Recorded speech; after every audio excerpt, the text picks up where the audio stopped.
Sau fidelingeli mau wa tia le mau tene ma se fole asu wa tanto fisina fai foi ona da ban lei ma la ro fole tua le asu wala wina mai le tue tanto te tapua ia te ia o mori vi inga ma patai i le ali a walu ro ngal dei ia tanto i le asu o le asu i le sofa man malo Yesu Keristo fatalo fa tu le pai man malo foi tanto a inga pai mar malu foi Samoan pai tato fatasi ala foi de tato fasaulanga ala de aulanga foi de Maota Samoa bi ngone tua mas se foi pai mar malu foi Samoan pai tato fatasi pot foi de mar malu dei ala mtanga bengal final ko ia nei i Druitt pai foi la bandera foi le au fatu tua ala pule anga fa ko nei i PARRAMATTA au se tadia. Maunga foi ne yaso o tanto fatasi foi tanto ainga se tasi foi au alo le tua. O fata ia foi loto o tanto ia foi ne yaso ia fa ferwa ia tu le fionga. Le ora tamata isa. Le fionga ia sister EKALESIA kutiaro tena. Ia lava foi le o le se tasi foi o auna foi le tuainga foi o misionale o fatu tua. O fionga foi asisa ia foi sa avea foi ma tai sili foi la uainga le wata tu fa tasi foi di dei tula o la fionga asista fa sino le fionga le telefono te maya ya lo sina ya futialo ya for tu ya fa musu ya ma lo so fulangi ba la fionga sister ya tanto ainga lo tanto tasi umlava ma sa bo ma le la longi a to tanto te osi fa tasi tanto taulanga le yaso o le tato e vangalia o se vangalia e te lo temi tato te lefi wharo moai ne whiau a Yesu o rogo mori moe tato i o le whiau lava ia tato te nofo tāpena tato te mata ala na au huni tato te ato atu vale fo i o mero tupu ma ia tato tu pea i tomo tato loto a maise tato pato tua i le ri ma le tato mafutanga whake visiano e eile aso e eile tu la e toi fio mai le ali i le pa ia manu atoa. Ia usum tu whawhine o tātou raro tangata e se i lumore ai tua te reo taimu ia ma se foi tātou lava mawhatanga whari tātou vai i ma tātou fia se ai foi. Ia tātou te bana tunatu nea tātou wangasana ia ia ngā tātou e whama manu i nei se liu pa ia.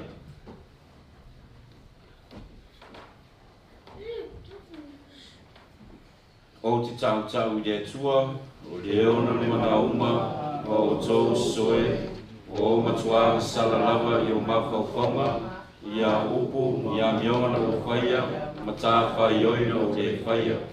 O wangasala, o matua sala, o le mea lea o te ole atu i a maria pa ia, tau pēr, le au angeru ma le au koia uma, ma o tau soe, i o tō tāsia o le li lo tātou tua. I alfa mai a te tātou le tua le ona mana uma wha mangan mai a tātou ang sana, ma watu i tātou i le ola e whaavavang. Amen.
tātou te talo, ina ia pisosoani mai le atua, ina ia tātou whamaoni. Ma se fwere ne misa tātou te muri whapitua moanganga uma ue māliu, tonu tātou ainga, ma tātou mawtanga. Ono le māsina November, te muri whapitua moanganga uma.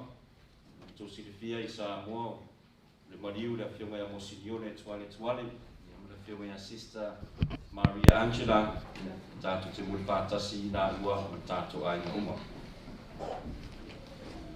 Le tamae, o mea uma waleleng, ye fisoswani maina ya mātou whamaoni le alaunanga ya te oe.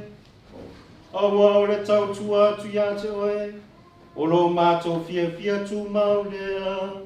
La mātou renga le nea lato lo mātou ari Yesu ke visalo wano. Wasoi po inga pure whatasi ma oe mareanga ngā paia. O le tua tasi mo le whaavavau. Father of our lover. Amen.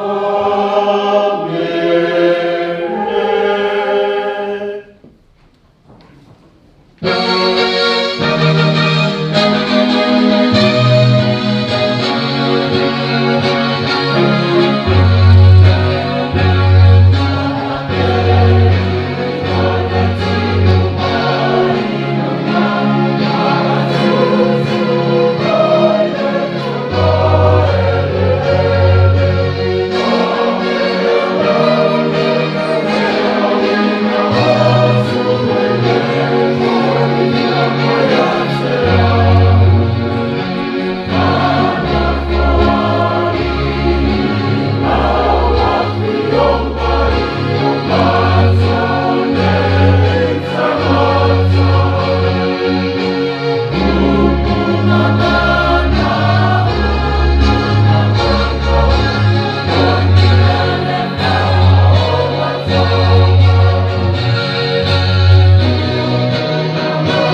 Awa o ilo I tu tau matau o ia, e le whanga e tia I lava au, le ali ie, Ie leo mai a te au, awa o te whātua tua I a te oe. Ole mele ai fia fia I lau loto, ma oli oli ai lau mamalu. E malolo fo I lau tino ma le saunga le mu. Awa e te tua I le tunga mau. E te le tua tu lau tangata paia. E awa I le pala, le ali ie, leo mai a te au, awa o te whātua tua I a te oe. E te whailoa mai a te au, le ala o le ona, o I olu ma le fia fia, e mali e ai, o lau I tu tau matau, le oli oli e whavavau, le ali ie, ia e leo mai a te au, awa o te whātua tua I a te oe. A second reading from the Hebrews. All the priests stand at their duties every day, offering over and over again the same sacrifices which are quite incapable of taking away sins. Christ, on the other hand, has offered one single sacrifice for sins, and then taken his place forever at the right hand of God, where he is now waiting until his enemies are made into a footstool for him. By virtue of that one single offering, he has achieved the eternal perfection of all whom he is sanctifying. When all sins have been forgiven, there can be no more sin offerings. The word of the Lord. Thanks be to God. Please stand for the gospel acclamation.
Mariko lo mtapu sifuru maritolu, fola mai le fai pulua sifuru marifa, pangata I le tolu sifuru maridua.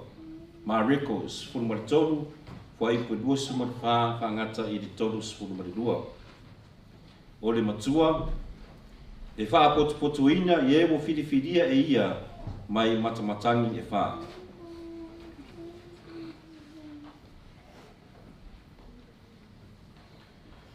O aso fo ia pe amawai atu le nā kua ngā. E whaapongi sa ina aile nā. E le susuru mai fo I le masina. E pā u mai petu o le langi. E lulu ina foi au o le langi. Ona ilo atu lea I lato o le atari o le tangata ua sau I au. Ma le mana tele ma le mamalu. Ona awina mai lea e ia wana angelu. Lato te wha poto ina ye wa fidifidia e ia mai matangi e wha. Ya mata I tura inga o le lalulangi e o atu I tura inga o le langi. Ia o tau mātau le wha ata oto I le mati. E a whatu a tutupu o na tā tupu. Ma matala mai o na lau. Ona o tau iloa I lea ua lata mai le tau vela. E wha pēr foi o tau. E a iloa ia mea ua tutupu mai. Ia o tau iloa ua lata mai ia. Ua I whai tutoa lava. E moni o te whai atu iate o tau. E le mawai le nei tupulanga. Se I taunu ia mea uma. E mawai atu le langi male lalo langi. Ai peitai wa upu. E le mawai lava ia. O le tala na nei a le ari.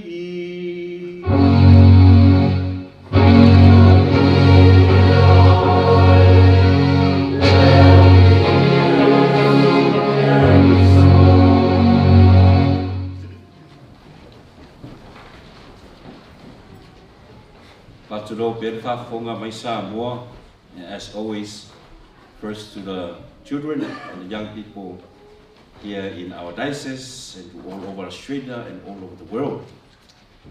Oh, well, Ivan, Rafe, but also see everybody. You are the family of your grandmother, Marita. Okay, nice to see you guys. Very happy you are sitting there where the children supposed to sit in the church. So you the guys did the good thing, an example for us. Just to let you guys know, the message is kind of like scary because Jesus said in today's gospel, He will come again. He will come again in person. But He won't come again just like, we all know in Christmas, every Christmas, we know Jesus came to this world in a manger. He came where the cows and the sheep and the shepherds came as a little boy, very handsome little boy. But He will come back with, he says in the gospel, He will come with His angels, like Saint Michael. He will come in clouds. And according to the Bible, it says that the sun, the moon, the stars will be falling down when He comes. He comes to meet you, comes to meet me, comes to meet all of us. And Jesus wants to come. He's going to ask you the question, hey, Ivan, if Ivan going to say to Jesus, oh, he's certainly, yeah. So it's just that for you, I know it's hard for you to understand because I feel for you because I don't want you to be scared. But the important thing for you to take for today, to you, the children, and also to our young people, that you must be ready. Be ready to meet Jesus when He comes back. And Jesus says that we do not know when He will come. He said that He might come after Mass, or come tomorrow, come after Christmas. Nobody knows. Nobody knows. But the important thing is for us to be ready. And how to get ready, young people, and to the children, always be with your family, always, as I always said, to pray together with your family, to wait for Jesus, to do good, not to lobale, not to do bad things all the time, but always believe in God, because that is your way. You can prepare yourself to meet Jesus. Okay? So, Rafe, be ready. Be ready. Tatonu sa mo to pa fongom spesa pa te ia foi o to I le mariu se tasi foi le o gustavlangi sa mo le fionga ya Monsignore tuale. Monsignore se tasi foi o si taulanga matua. loa tausanga na au-auna i le tātou puleanga, ia masi foi nisi foi puleanga i atu mamao. Ia o ia foi lea sa whau whatasi ma lea whionga le tātou tamapi po ia alpati liu tailinga. Ma lea whionga ia pātele sa lele tuarunga o mariu. Ia ma lea whionga ia pātele o ni pale. These are the four brothers. Sa la atu whau whatasi a waringa wenga i le owa le whāsu mo tupu tausanga i lātou tautua. I le EKALESIA me se foi tātou tangata. O se mitanga ia au te ngofo pore foi ai wai fatulo pere swafa mo signoro wai angare mo signoro. O ke le vai apa ke le makusi. Angare mo signoro. E le pa ke le makusi. Angare le fesile mo signoro ia kia. Tartonu e ya wai nei go po feme wo o le olanga. Ar kamado makusi. Wangan mafuanga i le tausanga lua afe ma le suma le wha. Ia sawa o le seminario i fiti. O uma mai longa. Ia wao le ira uni koki mkau kia. I le tātou a onga seminario i fiti. O kere maa ka ua ngai ka ua. A kongo fuenga sa i musi musingi olo. Ia wao se tasi foi tama onga Samoa pai ye. Pai ye whakamala. I le a onga. A kova ai i records a makusi i le seminario fiki. We kere aku ai mo F ma I ma WZ i li poki. Onga le eise mea onga i whai. Over de kaa. Over whakamanga. O le eise whaasinga ma whau i me uan wai ia. I lau asmul muni i tausanga le na o le au ese me lea onga ai ngan kovana au mele te maa pule o le rector o le seminari at house, if you've ai au, umar upo pa kere ki au. Marcus, look at your records. We cannot go on with this. You're done. And I think you have to go have a year out. I'm sorry. Okay, ngofo kono ofisa ma pa pongisa ma fau.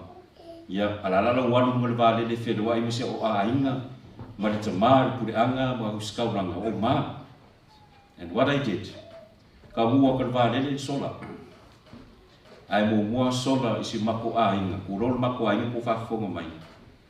I used my family as an excuse to escape my shame. O mea mo tupu I lau tamwhainga I le seminario.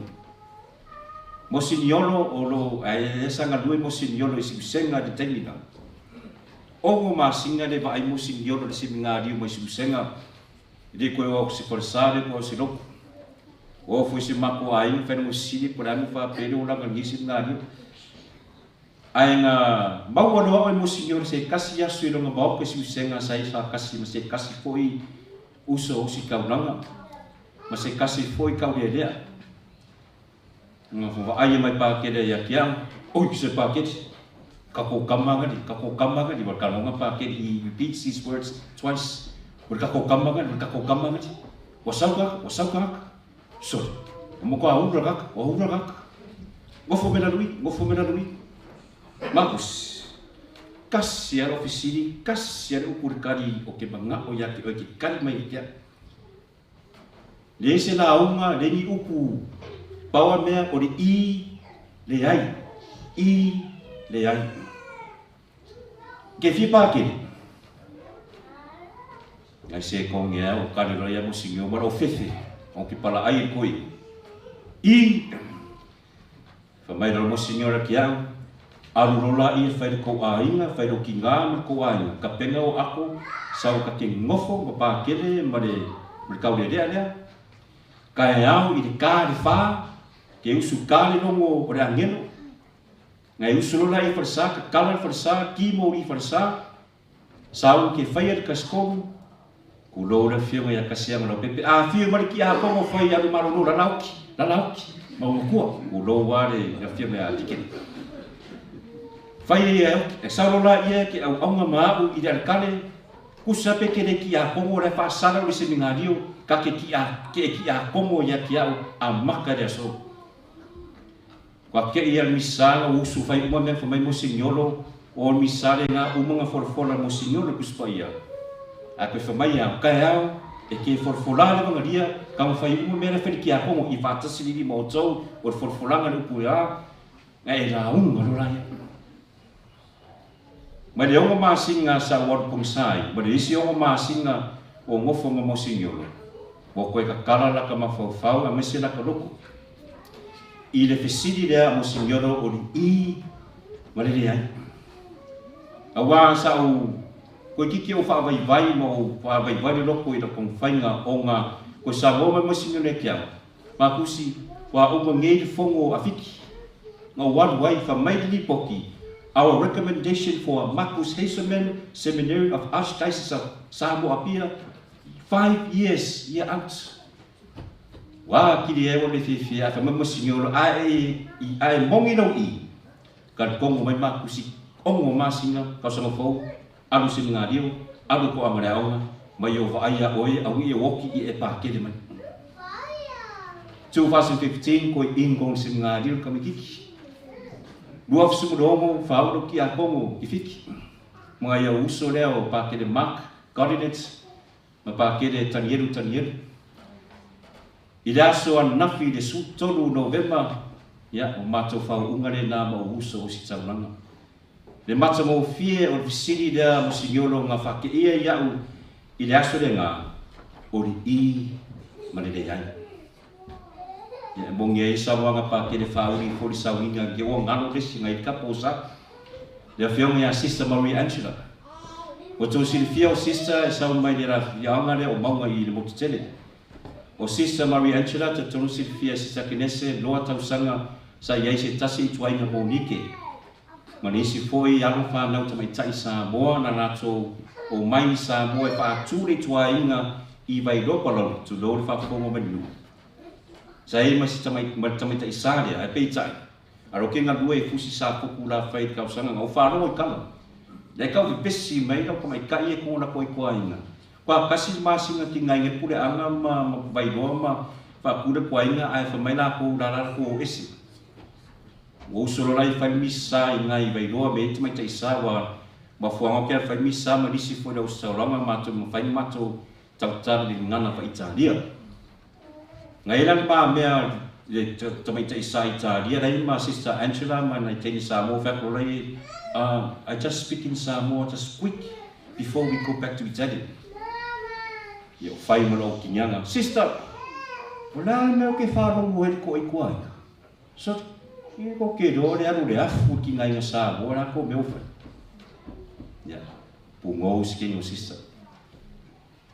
Ngau ese le tuai ngare me savai au savai I le loto sisa sa nuti mo moya mo nuti palaina le fingalo sisa ono mo feo the mission.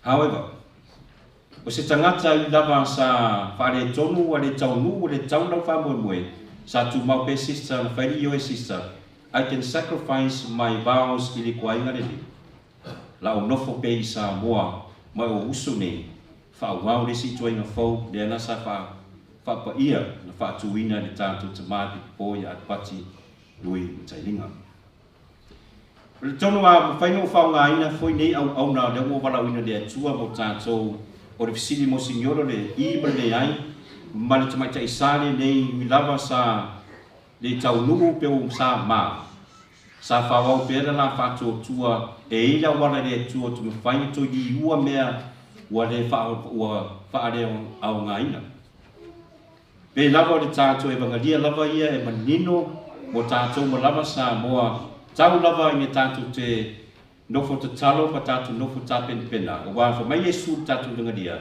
e le lori tu la le lori aso le lori minuti le lori secondi e a fio mai le di e toi a fio mai le di I au mana ngel e sau ya te oi sau Yesu ya tea ya fiu mai le ri ya tato ma lava o te tautino atu wa mea umai la o tu sia ma tu spaia e fa masino ta itasi o ma tato e le ri I lona te fiu mai po wa tato ngaruenga le dei sa tato faia I le tato wola na tu mai Yesu fa matala mai tu spaia e pa u ma fe ku langi le la le masinga o fo ye woti e toe whātutu e Yesu I lātou e whaamisino fo I lātou.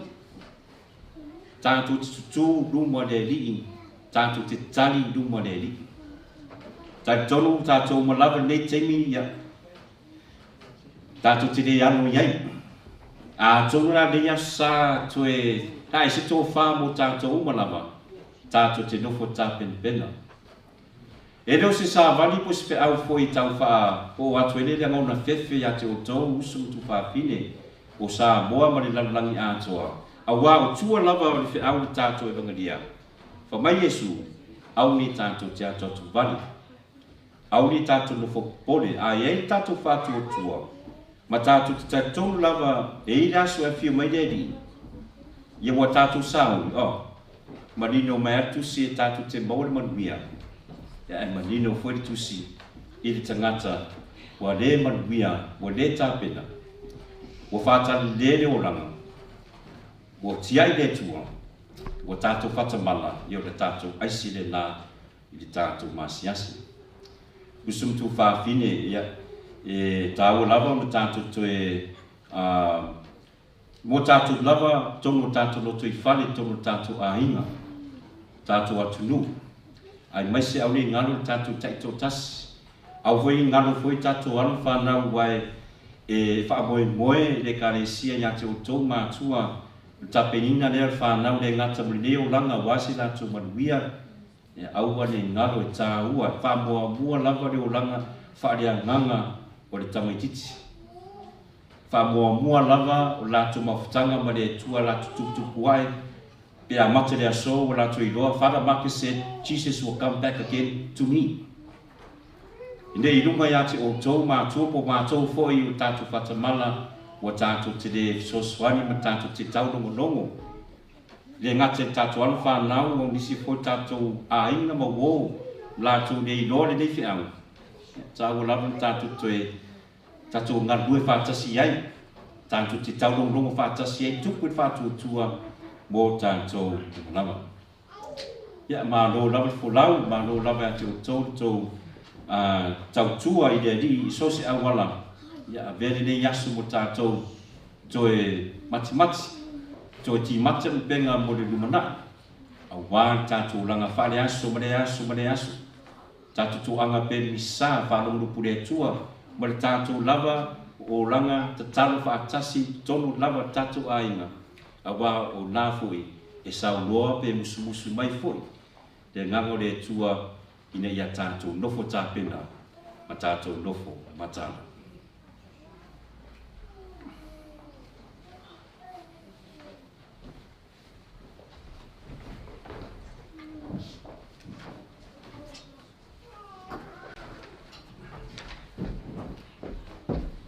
Usum tu whawhine o mai tātou whaalongo i le whorwhora le li tātou te tāpena i tātou te ngata i lea la tātou te tutu nai whawhau tātou whātou tua tātou tau tinonga i ala tātou tau tinonga o whātou tua tātou tutu nai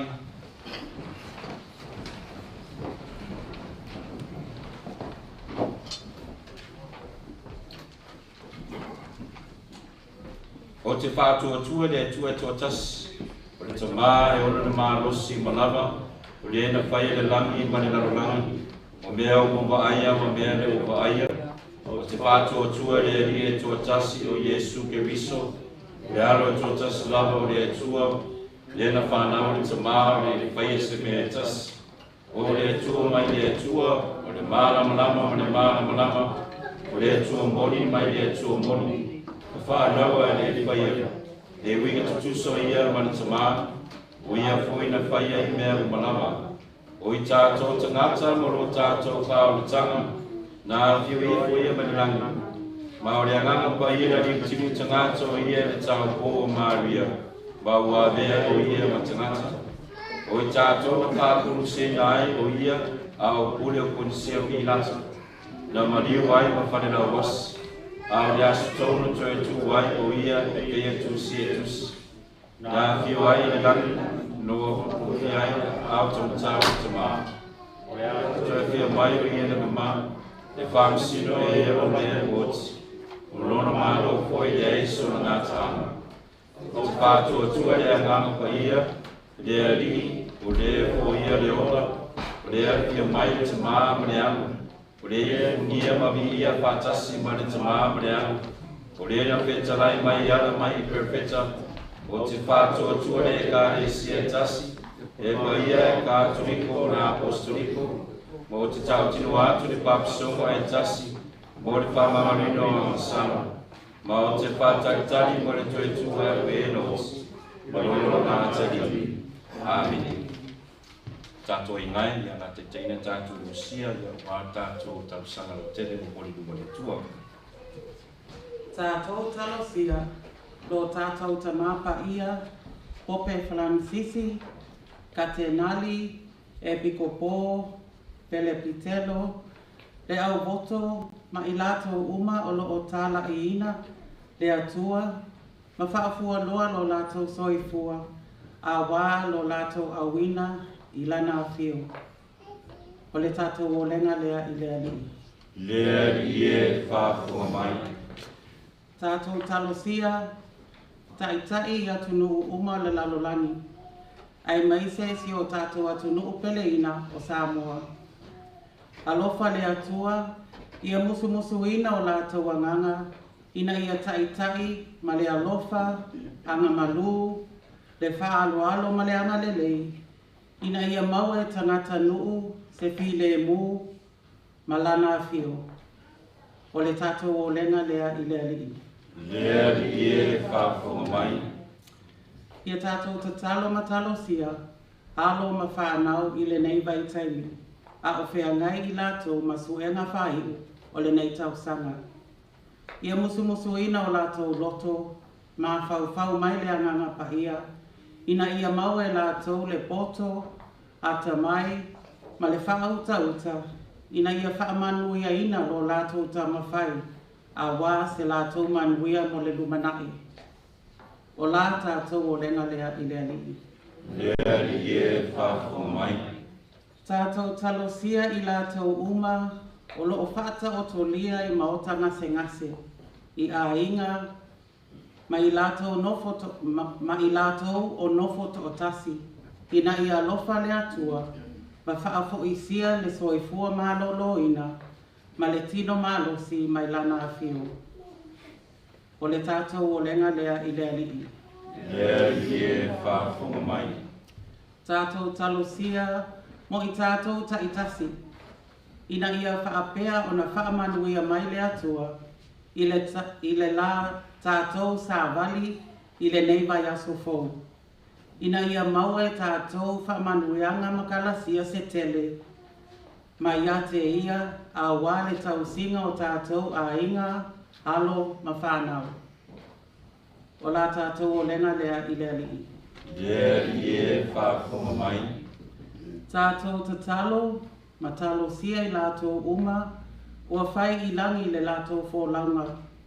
Ai maise i anganga uma i le pule katolio, ai maise tātou talo sia whapitoa i anganga, i a fionga i a Moseniolo e tuale, whapea le a fionga i a Sister Angela, Josefa peleti to oiloa, ma le tina i a Maleta penese. Ia mapu atu o lātou wanganga, ia manuia e whaavavau lava i le langi. O la tātou toi o lenga lea i lea li. Lea li e whaafua mai. Tātou talo foi i ang whanau foi Samoa ro o ngalue whaamisionale ne ngata le EKALESIA so se patawhaitalonga foi o lātou o foi nai foi lātou soifua wale tala lei. Whamarina pe le nganga pa ia lātou malawa. Ma se foi le pareanganga, ma se paretino a wāre ngā wenga. Tātou renga le li. Lea li e whaafua mai. Ana tua peo tātou anu whanau o whenei masuenga le vaital ni Australia. Ma se foi Samoa, o whenau ratu lulu whenei lātou ma lātou awa onga. Tātou renga le li. Lea li e whaafua mai. Ia tuolo mātou tu mawe whaafua i mātou tangu, taria fwoi nisi o mātou mana onga. O lo tono mātou loto, lo mātou renga le a lātou i atou i Jesu Kristo, lo mātou wari i. Amen.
talo ne ia tali le leia na le tauranga mana o tau le tua le tama e ona le mana uma.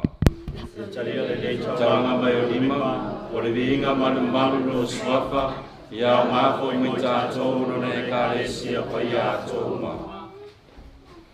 Dea li ia le tua ia whātere ina lo mātua alofa mau oe o no mea alofa, o mātua momori atu, mai ala mai ai mo i mātua le ola whāwawau, la mātua lenga le nei alatu i swafo Yesu, lo mātua wari i.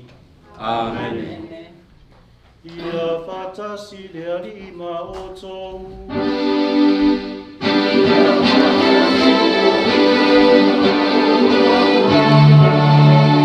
Nasia ia o tōu lo tōu.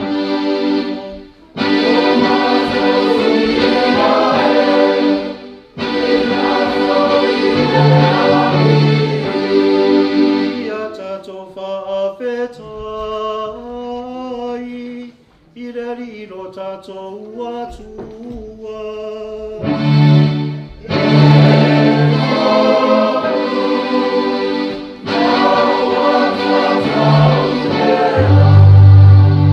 Le tamai o le tua soifua e whāwawau me o le mālosi malawa, o se mitamitanga whaiai mo mātou I le whaawatai atu I ate oe. Ono le tele na walo alofa na e foina mai ia mātou lo walo, ia vea mo mātou tongiola. Ua e awina mai ia e peo se tasi u whauringa ia mātou, e ui lava ina ia mama ia mai nangsala, ina ia iloa mālofa ai ia mātou, whaapeo na iloa mālofa ia ke viso. Ua me alofa o le alofa tu noa, na ne iloa ona o le le usitai, ua toe maua nei ona usitai o lo walo. Mātou te vivi ato e le rie, whātasi mange mwana upa ia uma, I lato pese o lo Viiga.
Ia lava ni punu anga o po ia uma, ia wina mailo nganga papa ia nei mea lofa, ia vea la tō mo I mātou, o le tino, o le toto, lo mātou wari I o Yesu Keriso.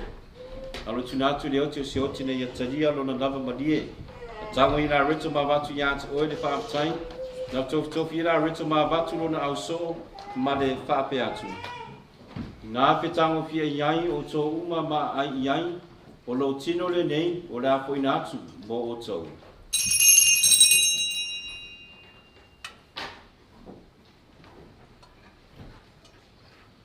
Ina o mai le tau mawhatanga na tango I le ipu na toi avatu I ate oe le whaapatai ma le Viiga na tu atu le ipu na au so ma le whaape atu. Ina petango fia iai o tō uma ma whinu mai iai, o le ipu le nei lo toto, o le toto le whenga inga fau ma le whaapavau, o le a whaamaningina I o tō matangata uma, ina ia whaamangalo ina ia ngasala. I o tō whaia le nei sauninga o le whaamanatunga o au.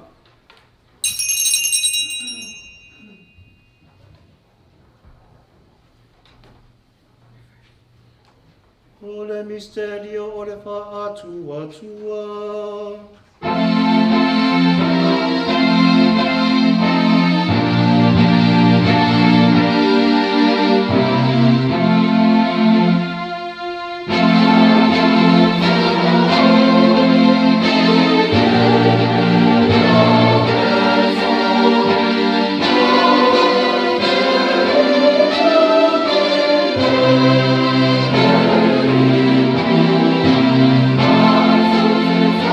Oh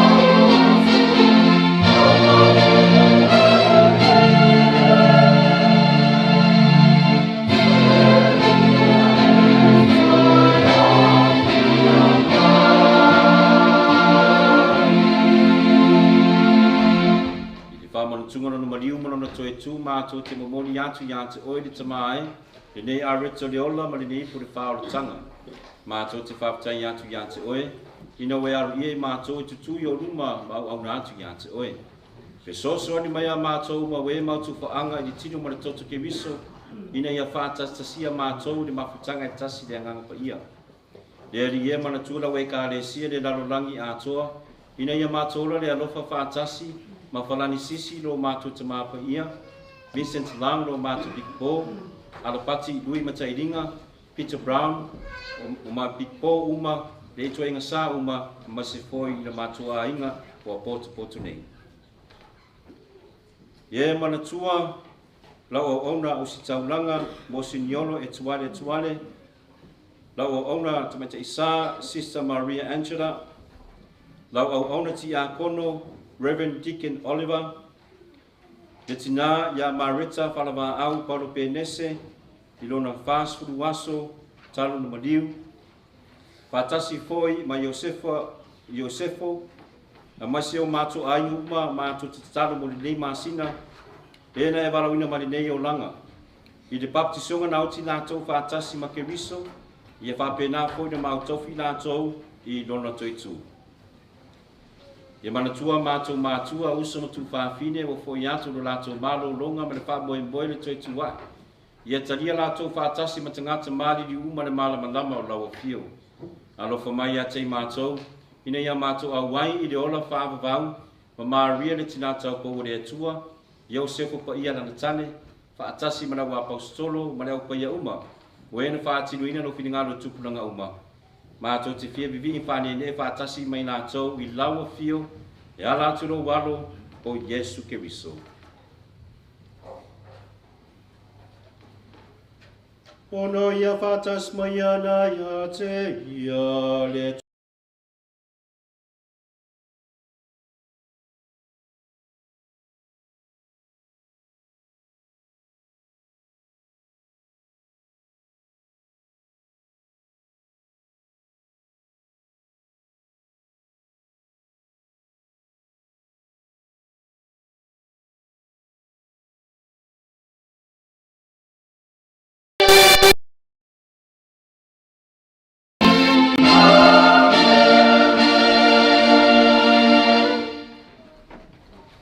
o le poloinga whaola ma whamautu iala iau anga pakia, o mawhain whamalasia tātou e tatalo atu.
Lave ai mātou le ali eo mātou le atu mai le anga uma.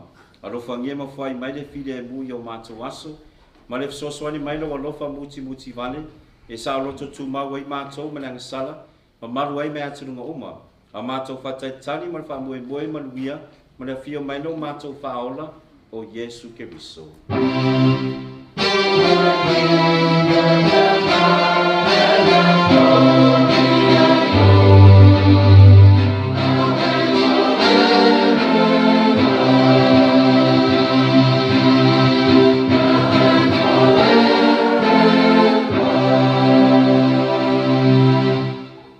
Yesu Keriso na fai atu ia wa apostolo. Le fide mo te tu atu ia te otou, o lo fide mo te fo ia tu ia te otou. Au ne sila mai mātou ang sana. Al fatu tu ra we EKALESIA ma lo fangia fo ai ate ile fide mu ma tasi tu sai ma lo finangalo. O le so e fua ma pule i le fa bau lava. Amen. E tu mau pe ate o tau le fide mu mai le ali. Tato te whewhawhua ai nere whai loma o le fide mu ke viso.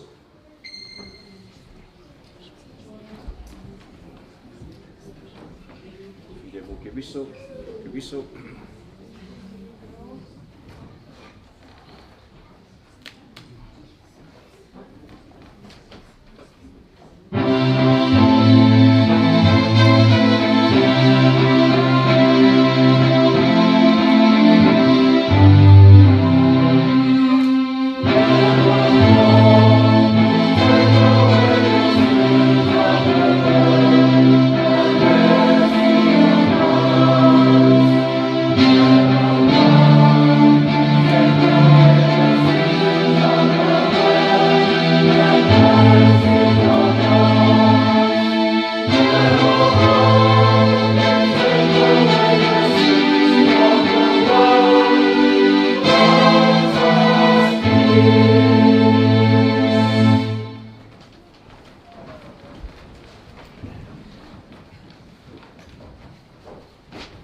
Behold, the Lamb of God, who takes away the sins of the world.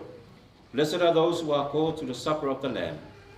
Lord, I'm not worthy that you should enter under my roof, but only say the word, and my soul shall be healed.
whaturo mua le whio tātou I whāro Iesu Keriso e ni whainga ko tātou talang pa misa tau lawa no whāreo atu e le wha amaro lau me whakatai koi ni tātou EKALESIA ko tātou mawtanga koi nei tula ni PARRAMATTA Australia ni whapena koi le whakonga mai koi pa i o Samoa tu roto sa whainga ko tātou pātase mai ala le tātou amauranga o le Maota Samoa I o le tua. Ya, whakatai lava mo tapena ngā umalava, ma se pole tua whiu mai matala mai au, tātou singa, tātou talo pa ni sa ben masan iai, idea masina, idea masina. E mo moan te whakatai pole o whiu ma le tamate I sa, o whiu ma le mamea, o vai ngai asui koe lai, ya te oe le whiu ma sisa, whakatai lava le whiu mai, ya, o vai a koe futialo, ko va ko le fie lava si tu aia ma se ko le tina fa musu ya tau lava fa maro lava le fai ko lo fiona fa tasi foi ma uso tamate isa ale missionario fa tua ngata I le Vaticano fa pe foi sa moa uso se tu la lang ya o le tonga venga lo sina le tua yo fu tonga venga yo mau mai yo langa me se fu anga fu tatu tangata mo to si fia le fiona sisa sa lo me le entire ya Wana toi aso nei wo mai ai no tu finga a vea ma Mother Superior o le au ai ma le missionario whātua tua ia o le au whakatai le nganga le malanga le tua le wafi mai sise ma futa mona na ainga me se fo me tātou ia tā penai o ia mo rona ngana wenga fau ngā rue pe I le Vaticano wau sa I loma mo ko kausanga le wao yes wau fo isa ka whao fo I loma na si fe sisa ia o ngai tamate isa ma si foi o stauranga ma tangata Pasifika e a matu community Oceania Pacifico I Roma ia e ufere tini o kafi ai si pisu ko mo sapsu ia ke la ia sister vai no well wala farele ia so ko fare pe di ba mi ke la ai it's very good to see you sister complimenti grazie mille ci vediamo qui che fa pe ko fa pe sister I love you dei fa pe sister ma lo Whaftai foi le tātou whinga tauranga foi nei aso, whaftai lava ni mōmua le tātou whai pese, whaftai lava ni whiunga le tapa whasina, te mātu le apoa, ma te tei pese, mo tātou vivi inga, ma rota pena, ma ro foi, te teina foi tātou malawa, wā tātou pesepesenge le tua lana na whinga tauranga. Whaftai foi le EKALESIA foi Sacred Heart, me se foi tō tapenanga ma tō whinga tauranga, ala foi le tātou naunanga upu, le tātou tausanga na tele, ia me se foi o whainga tauranga tō sisina mai sa moa ia maro lava te tō whainga tauranga ia o tātou whai tauranga whātasi ma lea I tua. Whaptai foi rau nongranga foi tātou te maa foi acolytes ia whaptai lava lo whiawa te maa foi mono whapena foi tō whai a bolu notini ia wā foi le tātou nongranga whātasi I nei aso. Le ngalo foi le whaptai foi le tātou lau I taitai whono ma se foi tō whiunga tō roto pa ia mo tō suapa, whaptai foi mo tō ngarwenga, mo se tō tapo inga, ia ma se foi tātou tapenanga mo le tātou misa, o le nei asasaku.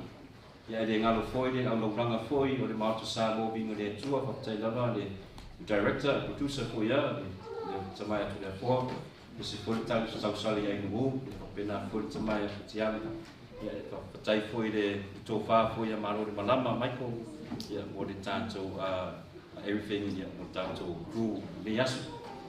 Ia o le tatu whātasi fō pese mo le sunga ia Neo, ia welcome back brother, uso, like Father Monsignor said to me, he wants to see me a priest, I want to see you in the Manu Samoa again. Ia o koe wha aia ki o koe mang Samoa, maro maranga uso, maro ta'alo, I wanted to shake your hand after the World Cup, but coronavirus and everything, maro lava ia te oere uso, ia whakakai o maununga fōri ka fō aso le aso. Ia tau lava ona le ngai whasisilanga tu sisila le tātou kultini ia me se foi o tele tātou tāpenanga tu nol whafonga Samoa ni whaini tau nei tau sanga. Ia tau lava polisi foi le ki manau mio sa swani po saklameta ia tala pila manoa e to te longa mai ai pātele I le tūlanga lea. Au le whasisilanga mo le RCIA o kalamene nei mo te ngata mātutua fi awai I le EKALESIA ia o whaini tofu sautai mai no to e whamama atini ai le tuku kalamene nei. Le tāpena I tangata mo le baptisonga me konfirmasio rātou lefi KATOLIKO. Masani ai tūmanga le EKALESIA o rātou waso le rātou baptisonga ma rātou sakramenta wawea rātou ma KATOLIKO atotoa. Katoliko au na Katoliko fa ya la le i Easter Vigil o le pore la stona e fai le tato sale seta ya tatia tuna to tafa to te no fata pena atuai ngau le loko ri sika au mai susenga ku au fakai fakai pura ka maka ai ku aku singiolo ko fai fora kan wanga pore loko ka lo quero fiki ni o ko sa ki maka no me fai au dua vai so la mako faro pala ai la vai mo singiolo pa ya fa mai sia ku le fiona te ma ku le anga i sa bo pia le fiona te ma ko ma se ko pai le tu sa ma se foi pu anga Samoa ma a inga foi da fiona ya musiolo ma le fiona le te sa ya sisa Mariangela fa te iu matanto i le ma le foi le au auna ya ta tonu lava fa ta si pele tu matanto ya o lava smato o le matu taulanga le ya so i le matu te fa ta se mo o so Samoa va foi le tatu te fa ma vai ai mai se le fa fitai le tua inga luenga le tama ya mosignolo ma le fiona ya sisa Angela ya mai se foi ya e ngalo foi tina ya Marita patai foi tama ya palaba au ma ainga mo tu fai tauranga le fa aso taruna aru tatu tina opo Marita fe pa ke ma kusika ko fai le tatu luenga ya manuia lava le ya sa ya te oto manuia for ne banyaso manuia foi suema an fa down and kids remember Jesus is coming back for you be ready very good Agin ya tato tutu lai mo tato talu wood ya se tato sai mea tato ai nei so fatali cheli di ngore tu ni ta ya ala tauro pa ia pio de lo fio e ta si fai le tu se lo po Samoa no tato pa maro fa dai no tu lai da mo fa lado talu ai o le wa ma lo tato pa ta si mo le vai te sa fai mala mai ya katalo fa a due katalo fa che va patele no che lo fica ma lo la via ma la poi fa a inga fa nu fa EKALESIA o sa ni ku la se me ala fa va yo wa me ya se me te fio ya sto fa va fa sai patele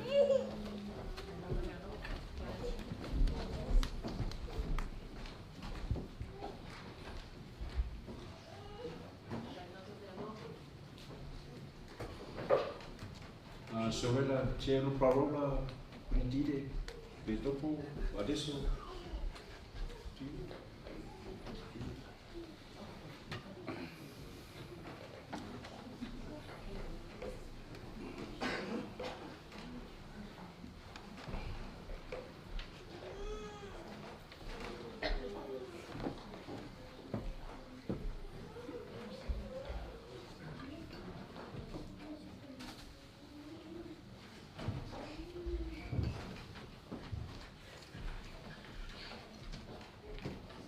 Samoa le fa fo se fa pe a ia e te tau lava lo tangata ona o mole atu sfaftai matanga benga nei se rei o tele ma fa wina se mea fa pe le ma sani e ma to loma ma lo mai talo ma vi le ali ma talo mo to mo pe an faftai le atua mo le nei i tu la ono tele ma fa wina foi so e foi mai mato ainga i nei vai tani o Covid o tele ma fa wina foi la o fa se upu fa Samoa o tos pu mon tu puta sanga o tele tu fa pe yo se mamalo na pa ia o na tunu e matou lava e tara no fa Italia o kau de lei foi fa Inglês e fa pe foi sa fa Samoa to lei era to fa lava ona la longa no fia e lo fa longo atu pe senga e ano a pese a Italia a longa ele mau lava pe senga male maka mo fie sawa no ka ia mu fa alomo ese foi la ka ia fa alomo ese ma na ia pe wa ele ele ma nia ia me to ke loa I te kako whakokua I le atua. O te taimi lea sili. Come si dice in culto? O le cult, che le lo fa Samoa po le hau. O le main cult lea kako o langa le whatuatua. O a fio o te taimi lea o si e tau langa I leo makusi. I leo makusi. E no kei loa le taimi ngā. O Yesu ke viso, o lo soifua mai. Tato longa fo e loto le, tato loto o wha katoliko. Taimi ngā, o le tuta matau. E a fio a ia Maria le tinapa ia. So se taimi ngāwa, e a fio Yesu, e a fio fo e lo tinapa ia. Io lea, o te toi whawhitai atu, I toa ngā lofa, ma tō manatu mai nei tapo sā. Lea ise, e se au ngā moto, a bauri o te iloa, I wha manuia le atua, I taitasi uma o tō, ai mai se tō ainga, ai mai se tō whanau, I tō maruenga, ma mea uma tō te mo ai, mo le Viiga le atua, mo le leo tō ainga taito tasi. I manuia pia o tō, I mau pia o tō le unity, na le unity wha Samoa. Whatasi pia, awa le wala o tō, I alofa lesi I lesi. Awa o le message ngā ngā mai lea o Yesu ke riso. I ata, I alofa lesi leisi. O le a me tupu, I a koe fo I a le alofa. Anyway, o kere I sau fiso launga. O sau e whafta I atu. I a manuia le sa, manuia o tō. Nei aso.